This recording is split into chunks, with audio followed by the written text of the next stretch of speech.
Hi friends, Madrasi स्वाद में आपका स्वागत है। आज हम बनाएंगे हेल्थ मिक्स पाउडर। इस होममेड हेल्थ मिक्स पाउडर के इंग्रेडिएंट्स एडजस्टेबल हैं। इसके लिए चाहिए सांभा गेहूं, साबूदाना, रागी का आटा। आप रागी के आटे के बजाय रागी भी यूज कर सकते हैं। उस केस में डालें 1/4 कप रागी, भुनी हुई चना दाल, साबुत मूंग दाल, कानगनी, जौ, मक्की के दाने, मूंगफली, सोयाबीन, बादाम, काजू और इलायची। कुछ इंग्रेडिएंट्स मुझे यहाँ नहीं मिले, सो मैंने उन्हें ऑप्शनल इंग्रेडिएंट्स के नीचे डाला है। अगर आपको ये मिले तो इस रेसिपी में ऐड कर लें। सबसे पहले इंग्रेडिएंट्स से पत्थर या और कोई गंदगी हो तो निकाल लें। अब फ्राइंग पैन को गरम कर लें और फ्लेम कम कर लें। हम इन इंग्रेडिएंट्स को एक एक करके भूनेंगे क्योंकि हर एक का भूनने का समय अलग है। सबसे पहले सांभा गेहूं डाल लें और इसके थोड़े क्रिस्पी होने तक भून लें। इसे प्लेट में ट्रांसफर कर लें।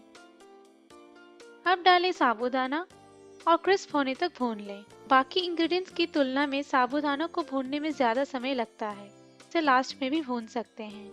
इसे भी प्लेट में ट्रांसफर कर लें। अब डालें भुनी हुई चना दाल और लाइट ब्राउन होने तक भून लें।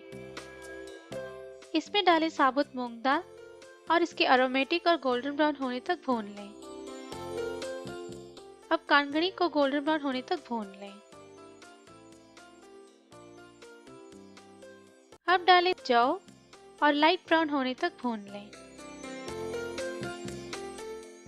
मूंगफली के ब्राउन होते ही बाहर निकाल लें। अब डालें सोयाबीन और इसके लाइट गोल्डन ब्राउन होने तक भून लें। इसी तरह से मक्की के दाने के लाइट ब्राउन होने तक भून लें। अब डालें बादाम, काजू, इलायची और इन नट्स के गोल्डन ब्राउन होने तक भून लें। अब डालें रागी का आटा और 1 मिनट के लिए भून लें। इन्हें ठंडा होने के लिए रख दें। अच्छे से मिला लें और मिक्सी जार में भर लें। अब डालें भुना हुआ रागी का आटा और बारीक पाउडर होने तक पीस लें। आप देख सकते हैं कि इसमें थोड़े बड़े आधे पिसे भाग हैं। थोड़ा थोड़ा करके छान के इन बड़े भाग को अलग कर लें। इन्हें अलग से एक प्लेट में रख लें और फिर से इन्हें पीस लें। अब इन्हें छान लें।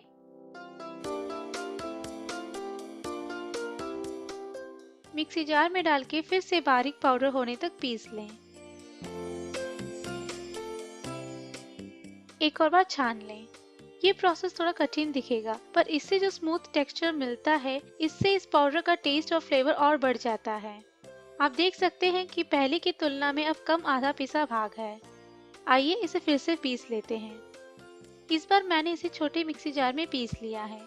छान के चेक कर लेते हैं। ये अभी परफेक्ट है। ये टेक्सचर लड्डू या खीर बनाने के लिए सही है। अगर आप और बारीक पाउडर चाहते हैं तो फिर से छान के पीस लें। अच्छे से मिला लें और प्लेट में थोड़ा फैला लें। पूरी तरह से ठंडा होने के बाद एयरटाइट कंटेनर में स्टोर कर लें। होममेड हेल्थ मिक्स पाउडर तैयार है। आने वाले सप्ताहों में हम इस होममेड हेल्थ मिक्स पाउडर से बने रेसिपीज देखेंगे, सो स्टे ट्यून्ड। नीचे वजन के अनुसार इंग्रेडिएंट्स दिए हैं। हमने इस वीडियो में इसका 1/4 भाग बनाया है। आप अपने प्रेफरेंस के हिसाब से एडजस्ट कर लें। आप लाल चावल के बजाय सफेद या ब्राउन पारबॉइल्ड चावल भी यूज कर सकते हैं। भूनते समय चलाते रहें ताकि इंग्रेडिएंट्स जल ना जाएं। आप इस पाउडर को रूम टेम्परेचर पर 2 से 3 महीनों के लिए रख सकते हैं। अगर आप ज्यादा दिन रखना चाहते हैं तो फ्रिज में स्टोर कर लें। सारे इंग्रेडिएंट्स को अच्छी तरह से भून लें। इससे रेसिपीज में पकाने का समय कम लगेगा, क्योंकि ज्यादा देर तक पकाने से इनके न्यूट्रिएंट कम हो जाएंगे। अगर आपको रेसिपी पसंद आई है तो इस वीडियो को लाइक करें और मद्रासी स्वाद चैनल को सब्सक्राइब करना ना भूलें। धन्यवाद।